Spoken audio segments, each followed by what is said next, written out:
আজিৰ সাধু কথা জ্ঞানী শহাপহুৰ কাহিনী।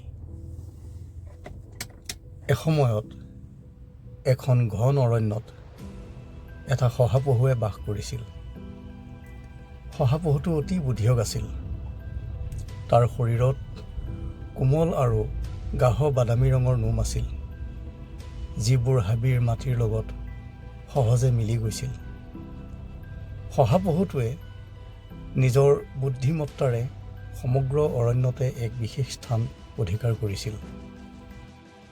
হাবিত ভোকাতুৰ সিংহ এটাইও বাস কৰিছিল, যিয়ে সদায় শহাপহু ধৰি নিজৰ ভোক পূৰণ কৰিব বিচাৰিছিল। কিন্তু চতুৰ শহাপহুটোৱে সিংহটোৰ পৰা পলায়নৰ বাবে সদায় নতুন নতুন কৌশল আৱিষ্কাৰ কৰিছিল। এদিন সিংহই এটা কৌশল খেলি সকলো শহাপহুৰ মিলনস্থলীত এটা ফান্দ পাতিলে। কিন্তু শহাপহুটোৱে সেই স্থানত উপস্থিত হোৱাৰ লগে লগে সিংহৰ ফান্দৰ বিষয়ে গম পাই দৌৰি গৈ নিৰাপদ স্থানত লুকাই থাকিল। সিংহ ঘূৰি আহি দেখিলে যে শহাপহুটো তাৰ ফান্দৰ পৰা সাৰি গৈছে। সিংহই শহাক মাত দি ক'লে, "তুমি বৰ বুদ্ধিমান হে, কিন্তু এইবাৰ তুমি সাৰি যাব নোৱাৰিবা।" শহাই অতি শান্তভাৱে উত্তৰ দিলে, "হে মহাৰাজ, মই জানো যে আপোনাৰ ভোক বৰ বেছি, কিন্তু আমাৰ দৰে সৰু আৰু দুৰ্বল প্ৰাণী খাই কি পাব? মই আপোনাক এনেকুৱা এটা উপায় কওঁ, যিয়ে আপোনাৰ পেটটোও ভৰিব আৰু লগতে আপোনাক শক্তিও দিব।"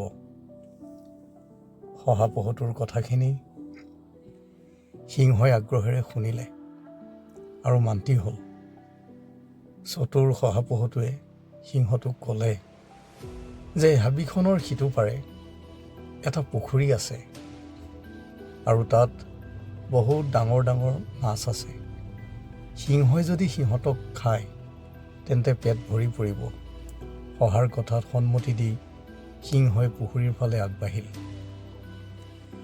ইফালে শহাই আন শহাপহুবোৰক ফান্দৰ পৰা মুক্ত কৰি নিৰাপদ স্থানলৈ লৈ গ'ল। অৰণ্যৰ আন জন্তুবোৰে শহাপহুটোৰ জ্ঞান দেখি বৰ আনন্দিত হ'ল।